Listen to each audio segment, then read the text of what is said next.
Here we go. Yes, I think we are in fact live. So let's just give it a few minutes because I'm sure some people were going, actually, no, it's libertarians again. Libertarian Standard Time is 15 minutes, give or take. So we're well within the window of error. So how are you doing? I'm doing fine. How about yourself? Crazy busy, but I'm sure you are as well. So, again, this will be on my YouTube channel, and I'm also going to put it on the podcast, so people will be able to watch later as well. But I'm like so thrilled to have you here. I'd like you to introduce yourself, and I want to, after you do that, though, I want to talk a little about when I first saw you over at Douglas County. We've met before, but our first real interaction, I think, was at that Douglas County meeting.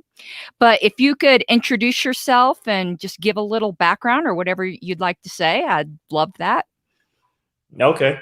So my name is Ramon Anthony Doane, and I am the U.S. Senate candidate for the Libertarian Party for the state of Colorado. I am a Denver native, so born and raised here. I lived in Colorado for essentially most of my life. Had some brief stints outside of the state, but since I've been back, I have been active in politics and within my community. Essentially what I'm running for, not only just as a libertarian, but just as a human being, is to really unify this nation. As many of you may have seen during the DNC beginning of the convention, they kind of copied the Libertarian Party. We had a virtual convention, and Yeah. yeah, here they are now trying to do the same. But that was expected.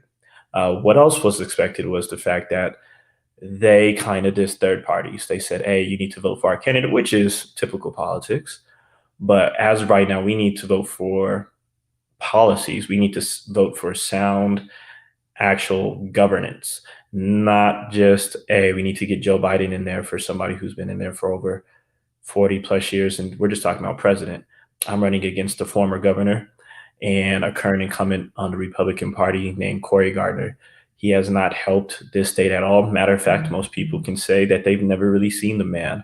That includes the people within his own city, unless you have some money and you're providing him just because of special interest. But overall, that is what I'm running for, to truly unify this nation. Because as Donald Trump said, we have nothing to lose, but we have everything to gain. And he didn't say that last part. He only said what we have to lose, but Yeah. we truly have everything to gain here. And that is to vote a libertarian with sound principles. And we can actually make this happen. If not this year, it'll be the next. Not the next, it'll be eventually. Because the people need something, and they need something that's much better, and it should be now. Definitely. So you were at our Douglas County meeting. Oh Lord, what was it, like 2, 3 weeks ago? And though Mhm. we had met briefly at some socials here, then I think that was the first time I really got to hear you for any extended period of time, and I was really impressed. So that's definitely why I want to have you on, because I really enjoyed what you had to say. And I thought you were a very good spokesperson for our position. And I always thought, when I'd seen you at other events too, that even without talking to you, you always presented yourself very professionally. And as somebody, if you see you as a candidate, you'd be like, hey, this looks like a guy who takes himself seriously and would do a good job. And then when I finally did get to hear you talk, the talk matched the look, which is sometimes doesn't happen. So how long have you been a libertarian? Since 16, into 16, I did change to unaffiliated when I ran for a local seat, a nonpartisan seat. So I wanted to keep uh, pretty much that nonpartisan value, just to say, I'm not affiliated with any party, wanted to kind of keep that mindset. But come to find out, every other politician really doesn't do that. So essentially, I just switched back to Yeah. right after that. So. And unaffiliated, it's kind of, in Colorado, it's actually quite popular here. And when I'm talking with people, and I'd love to hear your opinion on this, who've left one of the parties, or they're unhappy, so they go and they register unaffiliated, and I say to them, or independent, that it does send a message for sure when the old party see someone leaving their roles, but it sends a very unclear message, because society is so fractured right now. I mean, we have some people who want full out communism. So an unaffiliated, all that means is they're not happy with the two choices, but it doesn't say in what direction they're not happy. For all anyone knows, those unaffiliated could want, again, full out communism. You don't know. So I know sometimes people will find party affiliation, particularly once they've been burned by one of the other parties, very distasteful. It does send a signal, though, what direction you're looking to go, even if you don't agree with entirely everything. No one's going to agree with everything any party stands for, but at least when you register libertarian, what I tell people is you're saying at least what direction that you want to go. And obviously you can still vote however you want. If you don't like the libertarian candidate, you're not under any obligation to vote for them. So I always encourage people, independent, it's better than staying with the old parties, but barely better, because you're not really saying what you want. Bernie Sanders is an independent. Yes. So if you're like a freedom, very, libertarian independent, you really want to be in the same group. Not that, I'm not putting the man down. I'm just saying his philosophies are not compatible for the most part. Some of them, in fact, are, as we find we have a lot in common with a bunch of people. So when it comes to your particular race, and before I ask that, anyone who's in the audience, if you have any questions, if you're viewing this from my secretary page and you type in, I should be able to see your questions. If you're on my personal page, I think there's a bug in StreamYard and I might not see them. So if I don't acknowledge you, that means I didn't see it. And go over to the secretary page. And so I will be taking questions from the audience, and we'll stick them up on screen. So I do see you, Mark, and I will get to those, get to that particular one, because I already had that on my agenda. But so what kind of platform are you running on? What's your message when you go out and speak with voters?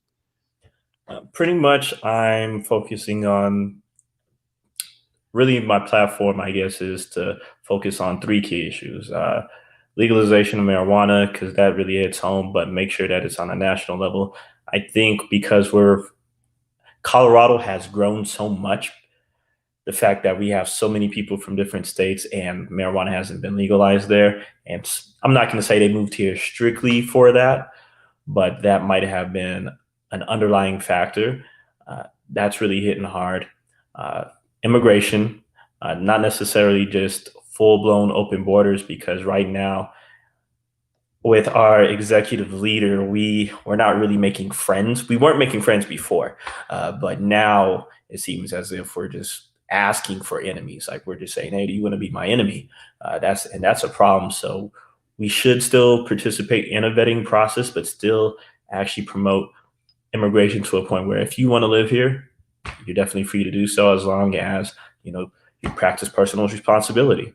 You're able to take care of yourself. If you're not able to take care of yourself, you're able to find somebody, just not us, through taxation. And that's where we want to really change that mindset. And then the third is to reduce our foreign affairs, and not necessarily through diplomacy, but through wars. We should always be practicing diplomacy, but when we're in everybody else's business and it seems as if our military is everywhere but in our own country, that is a problem, because not only is that a huge expense from a financial standpoint, but from a livelihood standpoint. Both of my parents my mom still serves in the Army. My father served in the Navy for 15 years. My mom's been in there for 30 plus. So I know there are other individuals that are my age, my peers, that currently serve. And if they were to come home to their children, essentially, I could imagine myself being younger, seeing my mom miss my birthdays, not being home, my father both being gone at the same time, her and my father both being gone at the same time. So we had to live with my grandmother. And at any point in time, their lives could have been taken away for wars that they shouldn't have been in. So we really have to look at family values and to say, do we really want these people to lose their lives over nonsense or over some reason that's not our own? So we really should be looking towards that, because I can honestly say I've seen my mother more as an adult than I have as a child. And I don't want that to be a permanent feeling for other children because they've lost their parent in war. I've been blessed because my parents are both still alive. I love them to death. But if at any given point in time those individuals lose their lives, that's children without a father. That's mother or father without a son. That's just how it is, and we don't need that to be that way. Um, Off kind of on a tangent, just because it's an issue that always interests me, and and I don't know whether it does or it doesn't interest you. But as a woman in the Libertarian Party, I always want to see more women in the party. And now, as a minority in the party, do you think that we should be doing more to reach the African American community? I'm not going to say that we should be doing more because the message really does hit home with the African American community. When the reason why I changed because my former affiliation was a Republican to Libertarian is during my first ever political race, I continued to see people say, "Hey, why are you a Republican? Black people aren't supposed to be Republicans." And so I kind of had to always answer that question, et cetera, yada, yada, yada. But where the problem truly came is when I switched to Libertarian. Nobody knew about the Libertarian Party. The way I learned about it was through Gary Johnson. The fact that it was like, you want to be left alone. That's pretty much what people have been asking for decades, years, centuries, really. And it resonated with me. That's something I thought the Republican Party, proposed, as there's a lot of self-proclaimed libertarians that are in there. But when you hear that message, libertarian, it's about in action, not in just words. So when you say that you're libertarian, you just can't be a part of the Republican Party just for, I'm not going to try to cuss here, but itches and giggles. Oh, no, well, I don't have a problem with it. If your image, you don't want that, but let me just tell you, I might slip a few. It won't bother me. Okay. But yeah, you really just can't say that. It's always about action. I'm not a person that just wants to hear the pandering, and that's what most people hopefully don't want to hear either when it comes to politics in general. So when we speak about action, we say, hey, we're going to promote volunteerism. We're not going to promote force. That's what I enjoy hearing. And that's why I became a libertarian. And I know there's a lot of Black people that like that message too. It's just not just reaching out to them, but it's really making sure that they're aware. And the only way I've learned that they can be aware is, one, we have to speak outside of our echo chamber. I know that when I go to the libertarian meetings, great people, great times, but outside of the meetings, we have to continue, to campaign, show your face. Even if they don't know that you're a libertarian, just be out doing something for the community. And that's what I like to see, like, from a lot of libertarians. And then when they ask who you are, you'll be like, oh, Republican? No. Typically, I always get asked if I'm a Democrat based on my talking points when I speak about legalization of marijuana and we'll say immigration. But when it comes to Pro 2A, they're like, oh, wait a second, we're going to stop right there. But a lot of Black people they're not against guns at all. So I think truly reaching African American communities is not a difficult task. It's just that we have to continue to persevere and actually do it. And I'm glad you brought up the Second Amendment, because apparently in Colorado, there had been some misinformation that went around about your position. And you know how it is. A lie can, what they say, a lie can run 10 yards while the truth is still putting its shoes on. So every opportunity I'd like to give you, if you could you say what your stance is? Because some people might not have heard, you rebut some of the rumors that have been going around. So I like to give you that opportunity to straighten that out once again. No problem. So my stance on the 2A is it should not be infringed. What I've learned is a lot of people strictly put the Second Amendment to just guns. And I always say you should be able to protect yourself with whatever weapon that you can choose.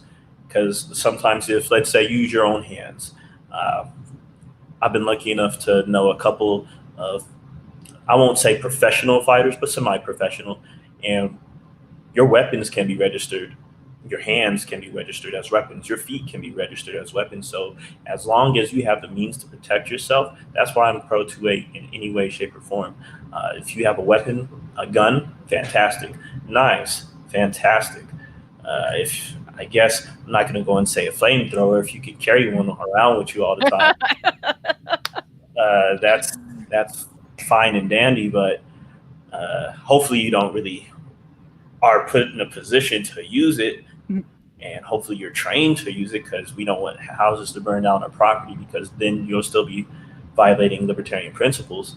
But yeah, you should be able to use your weapon responsibly. Train yourself, arm yourself, make sure that you have proper discernment on when to use it, because that is the ultimate key. A lot of people think that, and it's kind of hard to get people off of this outside of people who want Second Amendment rights protected.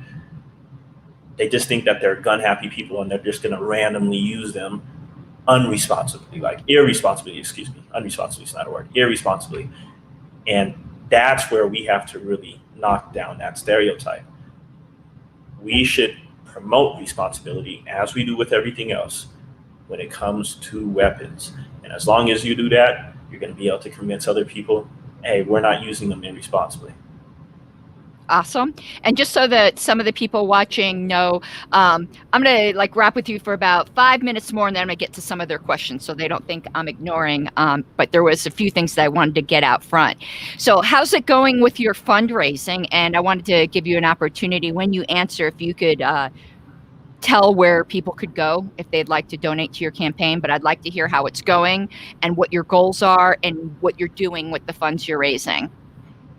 So our fundraising is going slowly, a little bit slower than I expected, but I think come the 29th, when Jo Jorgensen arrives here and she brings her presence and I'm able to speak in front of that audience, I think our fundraising is going to go through the roof. Outside of that, right now we're not near our goal. We're not near our goal, but if you want to donate, you can definitely go to my website, Doane. That is my last name, Doane, number 4, Colorado.com. And you can definitely donate there. We're starting to get a lot of non-monetary contributions. Libertarians are always good at that. So that it's definitely good. It's helpful. And if in reality, if we didn't need cash contributions just to participate in a debate, because we need $50,000 just straight cash to participate in a debate with the two major parties. So that is one of our goals. But non-monetary contributions are fantastic. If we could run off of that alone, I would not worry about anything. And everything else is going great. You know, gas, traveling the state. Right now I'm at home. I just changed because I was kind of sweaty, so I'm not in formal attire. But everything else is going good. We'll be in the mountains. We should be hitting the western slope this week, and hopefully the fires that are going on aren't too bad, that prevent that, because it kind of prevented that from happening last week. If not, we'll just have to do a reschedule. We'll focus on the Eastern Plains. We'll go up north and go down south again. We'll do everything we can to continue to spread the message of this campaign. So it's going pretty good. Time-wise, everything else, it doesn't seem like there's enough time in the day. I still work a regular job, get off, talk to people, talk to more people, don't sleep, get home. So it's going well, though. Come November, it can't come soon enough, but hopefully get enough time that we can actually finish everything that we want to, and hopefully maybe pull out a miracle win. Awesome. Or at least, more people will hear the libertarian message. And as I said, I think you're a great representative of it.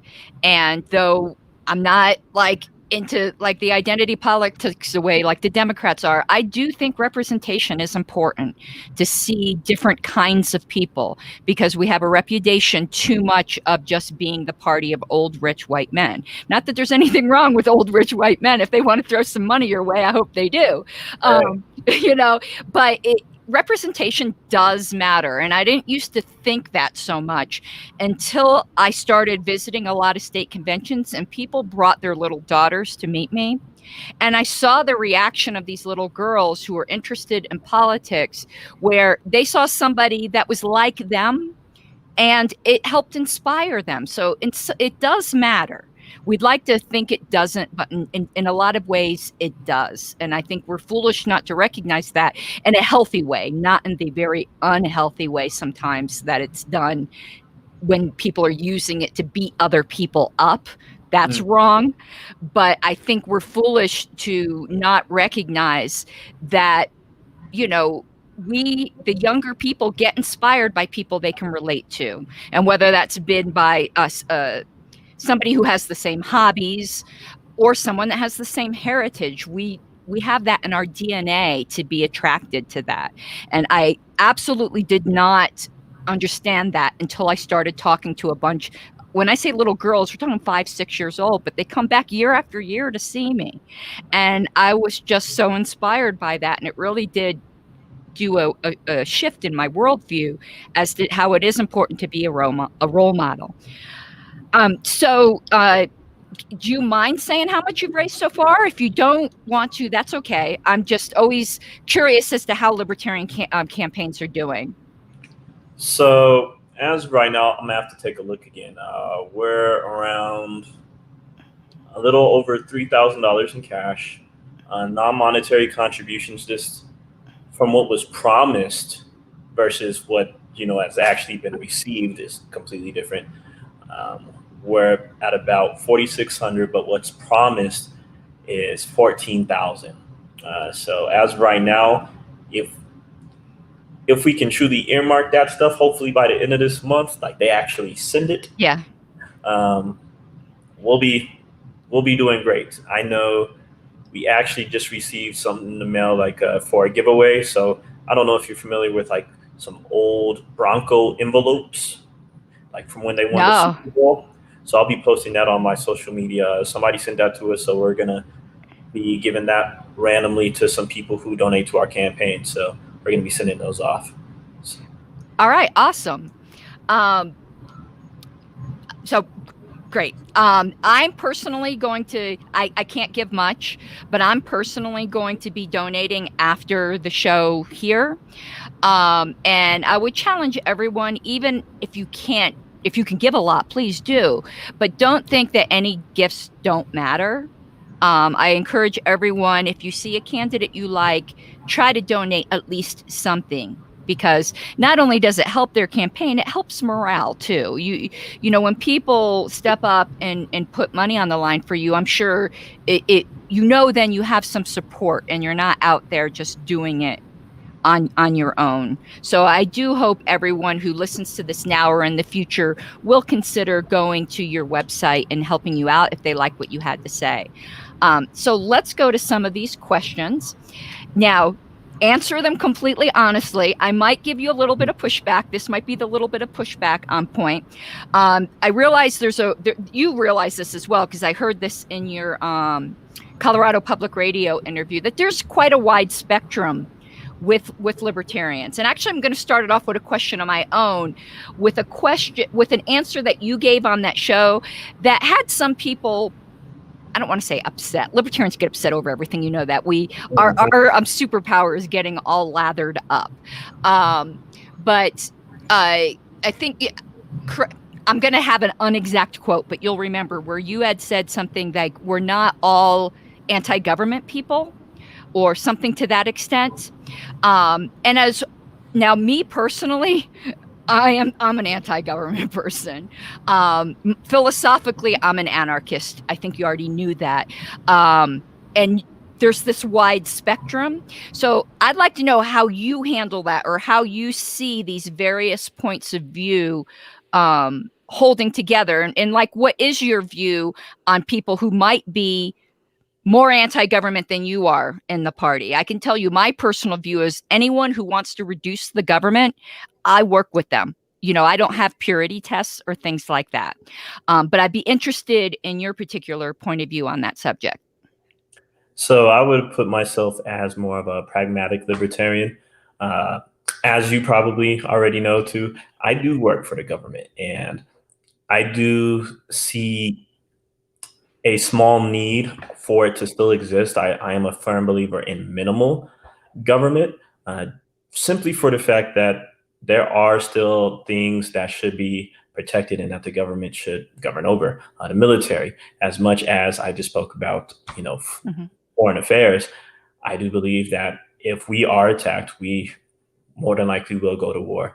And all of us on a strictly individual basis aren't just gonna randomly be able to pinpoint who's who, where's where, and be able to strategize instantly against a singular enemy who's already prepared to destroy us. So I see government necessary in that way. I also see government necessary to protect property rights. For example, if you entered a contract with somebody and they break it, if there wasn't a government to help, go through the court system, go through the legal system, even though it might not, you might not necessarily see justice in the legal system as of right now. But if it wasn't even remotely available, pretty much it just becomes all out shootout. So he said, she said, and who can force their will upon that person to actually either maintain that contract, whether that be the person who didn't break it or the person who broke it can say, you know what, I'm not going to pay you. I'm not going to give you what you wanted. And they could possibly, again, use force, try to take your life or continue to take your property on top of that and just not give it back. So I see government necessary in those varieties. But as right now, where you continue to see overtaxation, where you continue to see these government mandates for the pandemic, things of that nature, yes, that's definitely government overreach, and I would like to see that rescinded. Okay. Just a slight interaction on that. Mm-hmm. Uh, there do you okay, I don't want to get too deep in the philosophical weeds here, but just in general, because I think we actually agree more than we disagree, but I might be defining government differently than you. um, I see a difference between the state, not meaning the state of Colorado, the state as in, you know what I Mm-hmm. the government apparatus that we have now. I see a difference between state and government. For instance, churches have governments. That term is actually, I don't know your religious background, but church government is actually like a thing in Christian circles. So I'm not really anti-government's probably the wrong word, because I think government's inevitable. Whenever you have any group of people united for any kind of cause, they're going to have a governance. I'm on the governing body of the Libertarian Party. We have a government within the Libertarian Party. The state, however, is different. The state claims a monopoly over the enforcement of rights, whether the people whose rights they're allegedly enforcing want it or not. Whereas a government's voluntary. A government you opt into, rather than it being like the Hotel California. So that's kind of the difference. So when I say I'm anti-government, I really mean I'm anti-state. I think government's a good thing because rights do have to be protected. It's just, how is it set up? Do we have a monopoly on it? Because I don't like the people that are enforcing my rights right now. I would love it if there was a competitor that would enforce my rights. But unfortunately, our state doesn't allow competitors, and then they steal from me to pay for the service that I think they're doing a shitty job at. So that's kind of the difference between the two views. So it's a little bit deep in the weeds, but just wanted to clarify that, because I certainly am not like advocating for the purge, or Somalian warlords, nothing like that. So let's go to the questions. So first, Mark Montoni, who I know you know very, very well. So Rabbi Mark Montoni, he's not really a rabbi. It's a joke that we have, but when you see him, do call him rabbi. The rabbi asks, is taxation theft?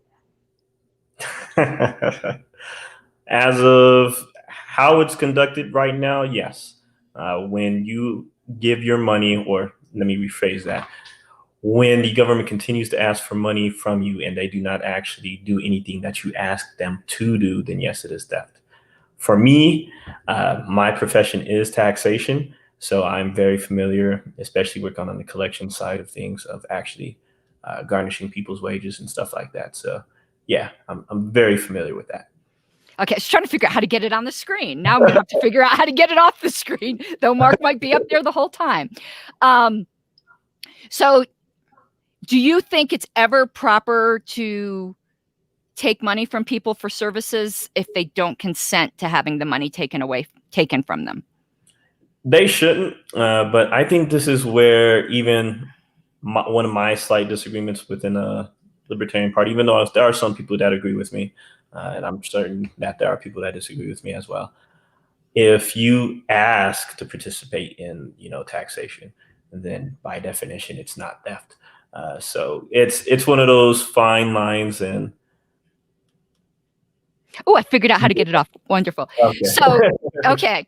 It's one of those fine lines where you it's hard to describe, but yes, after you said if they don't consent to it, um, that is correct. But I think that's where we would have to ask: do you continue to use the utilities that are provided?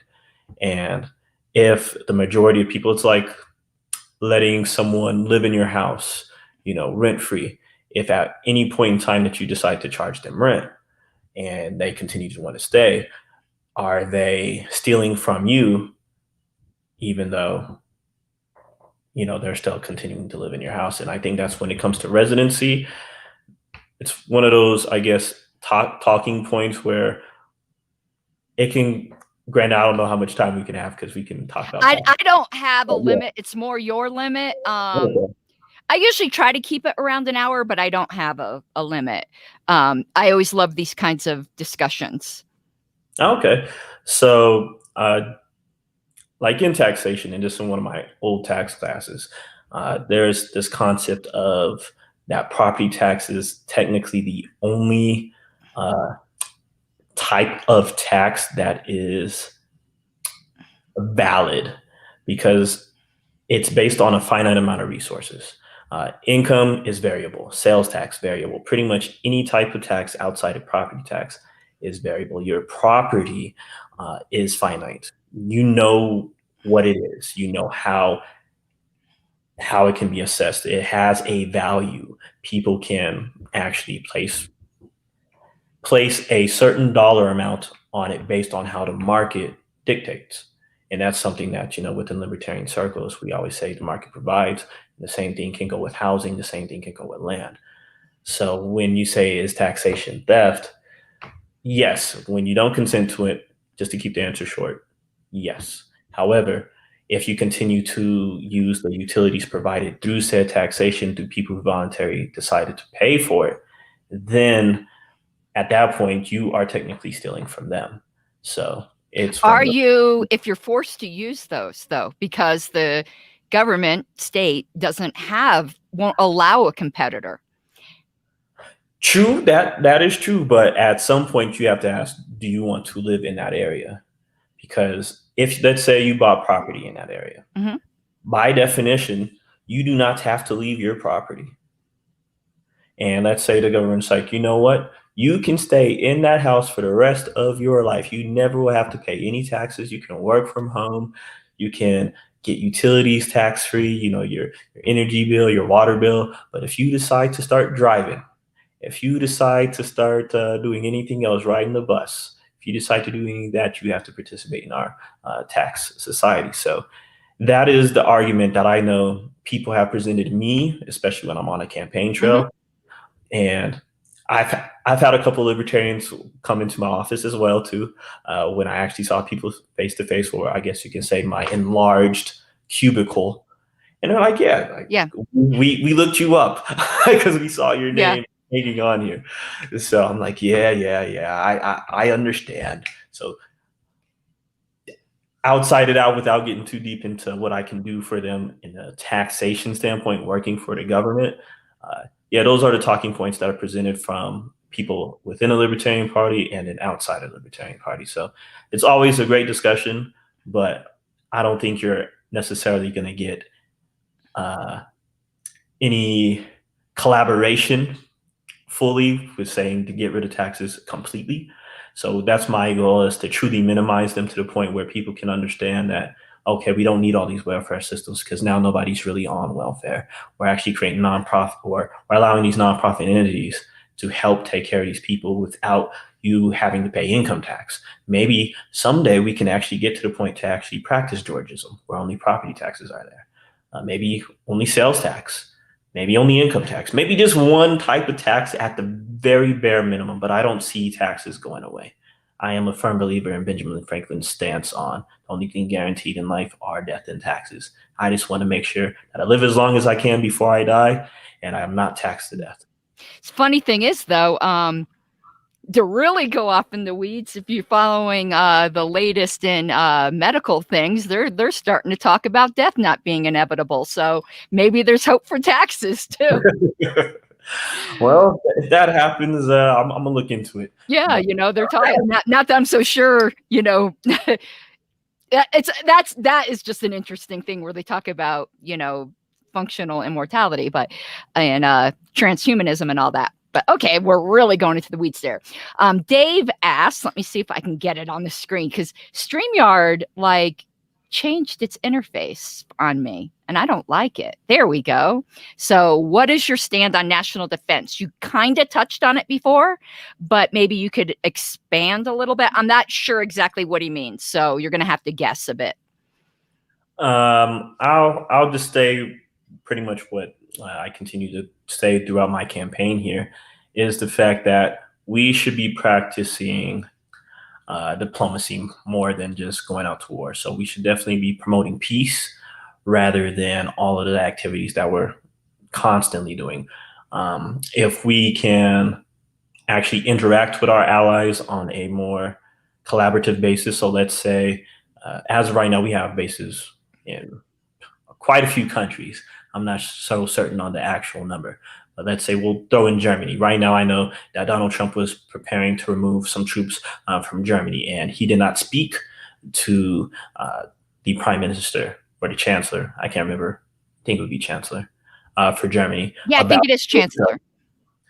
So because of that, you actually ruining alliances. So we should be trying to strengthen our alliances. And again, that's through diplomacy. Make sure that we actually talk to people and just not go gun ho, say, hey, we're going to remove $80,000, troops. And they're like, what? Let us know what you're doing so that there can be a transition. So definitely promote peace, promote diplomacy, strengthen our relationships with our allies. Something I will give Donald Trump props on, even though that's far and few between. Oh, broken clock is right twice a day. He actually tried to make peace with North Korea. And I know former leaders might have done so on a semi-decent basis, but their personalities match. So I think that's how that worked. But sadly, he's also created more enemies with China. And I'll just speak on them. Like we've had, people calling this the Chinese virus. When you promote that, even as true as it possibly could be, and I'm not going to promote any of that type of stereotyping or anything while I'm speaking here, but the fact that if you're going to actually make them an enemy, and that's one of the few nations that we cannot afford to go to war with, especially right now. Mm-hmm. Our population is aging. We have a lot of, mental health issues that we're still trying to clear. Our population is nowhere in comparison to their numbers. They are technology savvy. We do have a lot of overseas manufacturing that is there. So if we did go to war, all they have to do is say, stop manufacturing stuff. And then boom, we're kind of screwed here. Our prices of products go up. We already saw what happened when he enacted tariffs. And now imagine if we actually go to war with a nation that can beat us. That's one of the few people we should not be pissing off, and it seems like he's doing a very good job at that.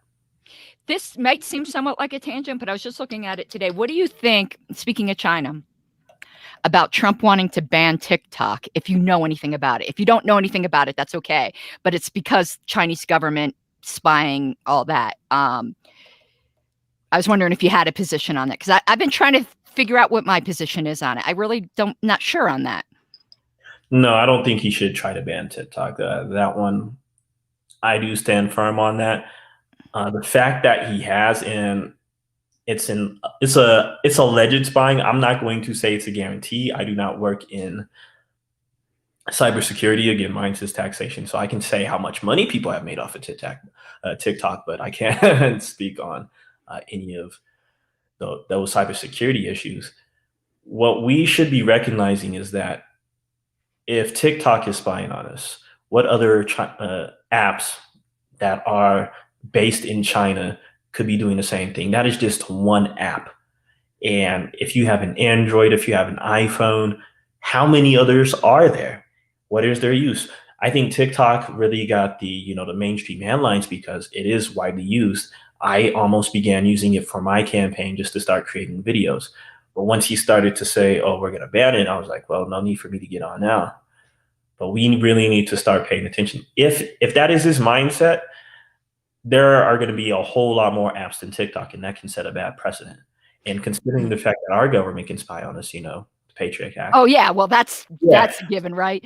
I guess the concern was I'm not an expert in Chinese law by any means, but apparently any entity, any Chinese company is required to comply with, if the government wants them to spy, they have to. Like there's some kind of strange requirement there. So you're correct. Any app then with ownership in China then would have the same issue. And that's interesting. What about things manufactured in China then? Are they required to put spy devices in them? I didn't even think about that. I just started thinking about this issue like 2 hours ago, but that's a good point.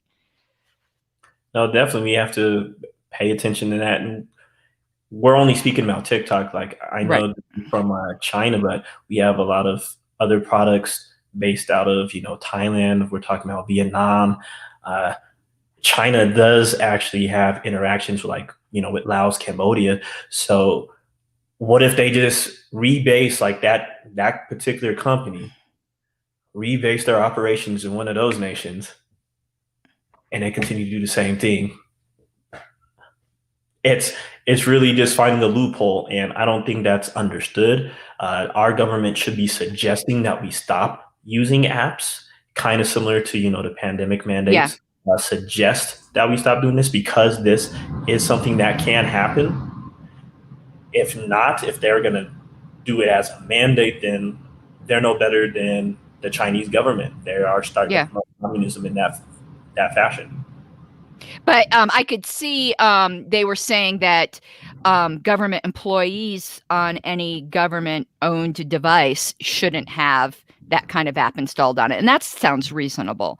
Though I would hope that would have been a rule already that you don't have Facebook or any of that stuff on your government device. But apparently that's not a rule because they were talking about that. And I was like, well, okay, that seems like common sense. But It is a rule. I just think it depends on what, I guess, section that you work in, because every section is different. Like even for my own, I have my work laptop. I do not do anything on my work laptop that is related to me personally, unless they're asking me for like my taxes, like during my yearly evaluation or something. When I submit my taxes, then I'll be like, yes, I filed my taxes, etc. Checkbox, send it off. That'll come from me to me, so I can send it to them. So that's something that's not necessarily, it's personal, but it's mandated because I have to do my taxes yeah. to continue to work there. But there's no Facebook on my stuff. Like this is my personal / other work laptop. Yeah. So I can do whatever I want on this one because it is not through the government. But I do see this question. So Yeah, I stuck one up from Michael. I'm glad, and I was hoping you could see it on your end. So there you go. I'll read it out loud for the podcast people when I do format this for my podcast.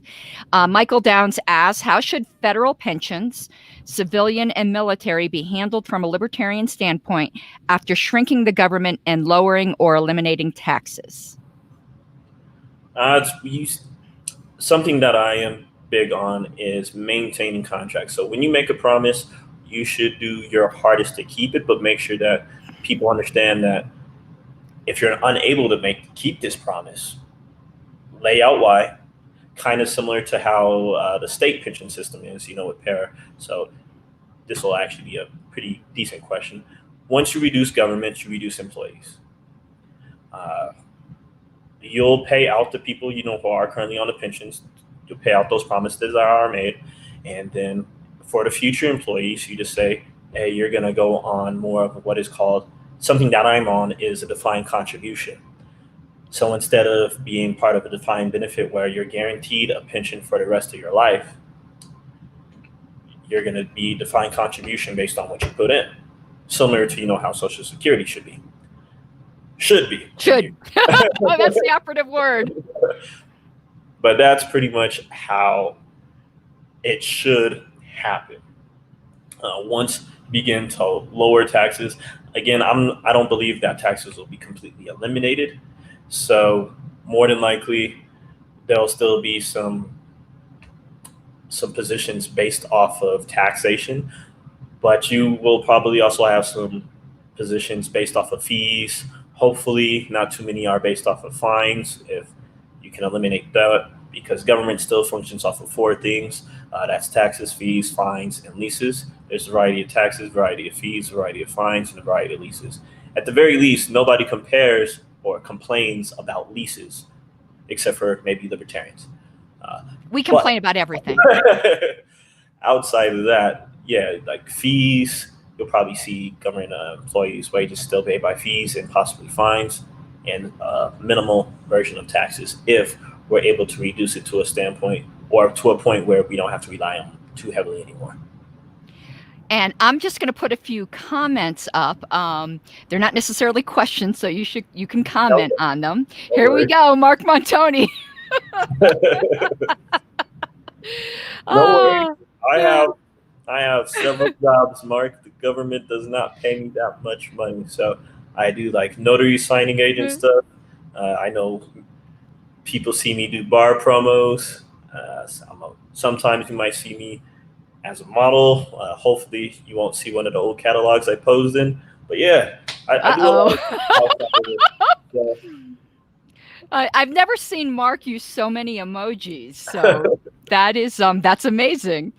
And this is just a comment where David Davis is saying how Iowa set up, which is interesting. When I used to live in Florida before Colorado, and I wasn't very political before, and Florida has partisan voter registration, so does Colorado. And then when I learned that some states don't, I don't know, it shocked me, because you tend to think everywhere's like what you're familiar with. Mm-hmm. But a lot of, I think it's like 19-ish, it's between 15 and 20 states in the country don't have partisan registration. But isn't that interesting? Let me put that back up there again a second, because something really annoyed me about that. How can you have a non-party political organization and have two parties that are part of it? That one confuses me. Yeah, that I don't know anything about Iowa because it's never been in my region, but yeah, that's interesting. And here's some more comments from David Davis. I don't agree with him, but that is a position that I hear from more constitutional libertarians. No, it's a sound point. So I think where, again, I guess, when we had that little, I don't want to call it a rant, but that whole speaking point about taxation, Mm-hmm. Eventually, I think when we get to that point, because we're definitely going to keep fighting. I know I'll be advocating for it, even in my position, Mark. I will always be advocating for lower taxes for everybody. I might not necessarily be able to speak on state issues when it comes to taxation, because I know when I'm asked about it, I have to kind of plead the fifth on that. But I'll always be advocating for lower taxes, because one thing I can say, and I've been blessed to actually have this opportunity, is when I've worked in that position and I saw people face to face. I've taught sales tax classes, and I've seen the confusion on people's faces. Like, how are we supposed to know this? Like, you're starting a business that you're already just you saved up money for. You're still having to, go register, get an EIN with the IRS, which is the only thing that's really free, is getting that. After that, you have to go register with the Secretary of State, get a sales tax license. Then if you don't know how to file them, if you don't want to listen to me teach a sales tax class, Granted, I don't do that anymore. You got to pay an accountant. And that's just all administrative stuff. And we're not even speaking about all the technical stuff that you still have to do for your business. You still have to do marketing. You have to get people to buy your stuff, whether it be service or good related. So now you're worrying about all of these administrative tasks, and yet you still haven't even gotten to the technical stuff. So it is definitely one of those things where we need to continue to fight for that and pay attention to how we're going to move towards the future. Yeah, that whole thing with businesses, and again, speaking towards disadvantaged communities, that is what really like burns my biscuits. Is there's so many enterprising young people that would start businesses, but the barriers to entry are just insane. And where I saw a lot of this is I come from South Florida, just north of Miami-Dade County. And I got to interact a lot there with the Cuban community, including going way back, like Cubans that came with the Mariel boat lift, like hardcore people that got just jumped here by Castro. When I say here, I'm still used to saying here, even though I'm not in Florida anymore. But I have to tell you, that whole community, some of the most industrious people I've ever met in my whole life. Like you'd have one person that'd have 10 businesses. It's like all the side hustles, but they supported their families that way. But most of them had to be done pretty much illegally because there isn't pass to have your own business. And I work in insurance defense, and a lot of times we will do cases where, maybe there was a home robbery or something like that, and people have to prove ownership of the things that they're claiming got stolen. And we'd ask them for support, or can you prove you bought this by showing your bank account receipt or whatever? You want to know what? That community didn't put money in the bank because they learned from Castro, you just don't do that. Their money was under their mattress. And that's just like the underground economy that they felt even coming over to this country that they had to still do, because we like to think we're free. But if your average young person can't start a business easily and make their own way in the world without all of these encumbrances, you're not free. I mean, that's freedom there, to be able to go and make your own way to support yourself.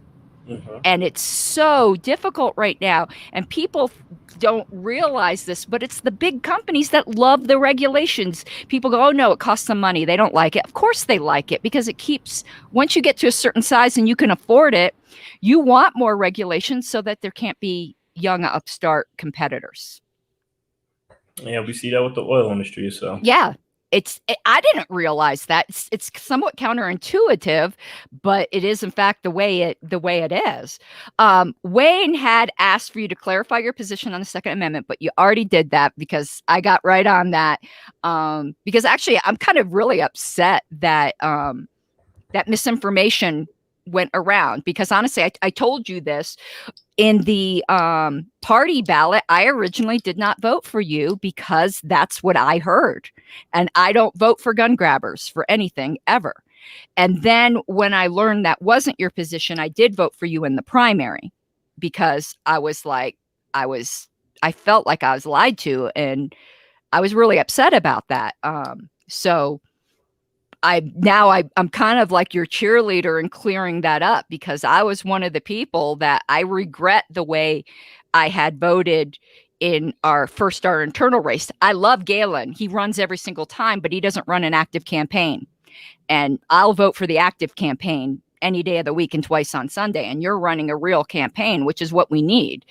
Now Wayne has another question here. What? Come on now. There we go. I think you already answered this, but I don't want to keep putting my husband off. No worries. That is a yes. Yep. Because that is what I am on. Actually. Yeah. So go back and listen to the recording somewhere. And he did get into that for a bit here. And then we got another kind of smart alecky comment from Mark, but let's go for it. Dad bod. Oh. Oh, there is a Dad Bods calendar. If you haven't seen it, it is great. It's a fundraiser for the Libertarian Party of South Carolina. Um, what you need to do is say, well, if you do it. I don't know. Do I have to look at the calendar? Um, I'm joking. it's But I mean, Vermin Supreme's in the last one. I mean, it's really and good fun. And again, cool. I might do it. yeah, a great fundraiser. Um, and I think that is it for the questions. I'm going to give, now that everyone knows I've gotten through them, I'm going to give a few other chances here for anyone who might want to ask a question. And I'm trying to think if I have any others. When do you have any events coming up? Like appearances or something where people can come and Mark says no. No, we've all told you, Mark. If you do it, Raymon will consider it. It's a good fundraiser, so we're signing you up. I'm going to be writing Matt Hicks, Mark, to say you'll be in the next one. Thank you very much for your service. Okay, so your events, Raymon, let us know. So as of right now, I plan on being in Conifer for the Jeffco meeting that they're having there. I think that's tomorrow, I believe. I'm gonna have to relook. And then Thursday, I'll be in El Paso County. Once I'm informed of the location, I will be posting that on my Facebook page as well. Then Friday, I will actually be preparing to again go to the Western Slope. Hopefully the fires aren't too bad. I am planning on doing that, so I'll be in Delta, Montrose, Grand Junction during the weekend. Now, might possibly be able to stay out there later. Just depends on what I'm able to do with my job, because since I do work from home now, I'm able to, be mobile. So if I'm able to see, like, if I don't have to go into any office or do something random where I have to be home, then yeah, I'll probably stay out there a little bit longer, because that's one thing I've learned, especially campaigning, this being my third campaign. You have to be out there, and I was lucky enough to the point where I didn't have to go through a primary the first 2 times. This time I did have to go to one. So, it's definitely showing my face, doing all of that, getting out there. But now that it's versus just being Denver and it's the whole state, I've learned that there's a lot of driving, and I haven't been doing that much driving in a long time. So my music playlist has definitely expanded, and yeah, this is definitely different. So for that event, Grand Junction, I do know Joe Jorgensen rally next, the 29th. I will be speaking at the rally and at the gala. Before that, I'm not certain yet. I'm trying to still get a confirmation, but I might be doing a bar promo or a liquor promo. So Mark, again, I do work several jobs, so I won't be screwed if the government shuts down or anything. So I'm inviting people out to that because we got a lot of big hits. So a lot of people were like, oh, we like the stuff that you promote. So I'm pretty sure they'll be happy too if I'm selling a bunch of stuff. All of next week, I'm planning on going to more events in the metro area, since this is where I live, and just hit up anywhere and everywhere I can, because I know that because I'm a libertarian, people aren't just going to flock to me. I have to go to them. So I'll go to bars. I'll utilize my job. So when I do these notary signing agent stuff, I have my hat, Doane for U.S. Senate, going on, have my business cards, slide that. Once they start asking me what my hat's about, do things of that nature. So pretty much everywhere is an event for me. All right, awesome. For those 2 weeks. And you've got yard signs for people if they're interested. We got one out in our front yard. So who would they get? They get in contact directly with you for that? They would get in directly contact with me. In direct contact with me. Sorry, getting tongue tied. So they can reach me through Facebook, Instagram, Twitter. Twitter is a little bit slower for me. I don't have as many followers on there as I do on Facebook or Instagram. And even though it's starting to pick up, so they can definitely reach me there. They can also email me on my website, doneforcolorado@gmail.com. If they know me personally, which my phone number is available. I prefer that they text, just because I've noticed when I put my phone number out there, there's a lot of phone calls. and I can't Mhm. dictate which one is which. A lot of solicitation for services, a lot of people, saying "fuck you," uh, things of that nature. So I'd rather, I go to voicemail first. Let me see what they're all Yeah. about, and then I'll either respond via text if they text me first, which I got a bunch of those too. Mm. But yeah, we'll leave that alone. All right, awesome. So it was just little, well, actually almost exactly an hour because I was late, Libertarian Standard Time again. So thank you so much, Ramon. And I do hope this helps get you more exposure, and I look forward very much to voting for you in November. Thank you, Karen Ann, for doing this. I definitely appreciate it. All right, thank you. Have an awesome night, everyone, and we'll be signing off. Bye-bye. I'm trying to hit end broadcast. For some reason, this huh. Here we go. I do not like what StreamYard